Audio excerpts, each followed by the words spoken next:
हे काय झालं मला निखिलच्या पाहायला तर.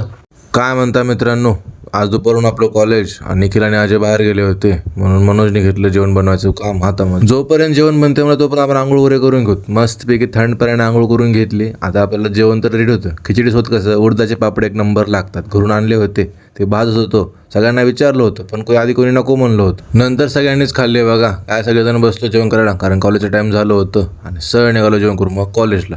आता तुम्हाला भेटतो मी कॉलेजवरून डायरेक्ट. बघा कॉलेज झालं बघा व्यवस्थित, पण मी एवढा हसतो का माहिती आहे का, कोणीतरी येताना ना कॉलेजला बकेट आणलं होतं. हे का आणलं हे कळणार गेलं तर बघा. काय ग ह्यांची मस्ती सुरूच बघा.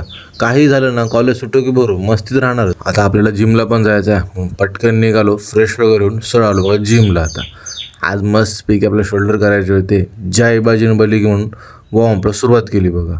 व्यवस्थित वॉर्मअप करून घेतला आज 1-2 करत. इकडं साईडला बघा आपला भाऊ कसा इंटेन्स वर्कआउट करतोय. मला माहिती आहे मला ट्रेनर सोडणार नाही वर्कआउटमध्ये. आज जीव काढला ट्रेनरने. आज शोल्डर वर्कआउट झाला आपला पूर्ण. सर निघालो मार्केटला. आज केळीसोबत पेरूही घेतले. सगळं मार्केट वगैरे करून मी आलो सगळं रूमकडं. आता रूमवरून पहिले ओट्समील वगैरे बनवून घेतली. तुम्हाला एका दिवशी याची रेसिपी मी नक्की सांगणार आहे. सोपीच असते बघा. मस्तपैकी खाऊन वगैरे फ्रेश वगैरे झालो निवांत. बघितलं काय कसं दिसतंय काय नाही वगैरे. आता आपल्याला काल पनीर आणले होते. पनीरला वगैरे व्यवस्थित कट वगैरे केलं.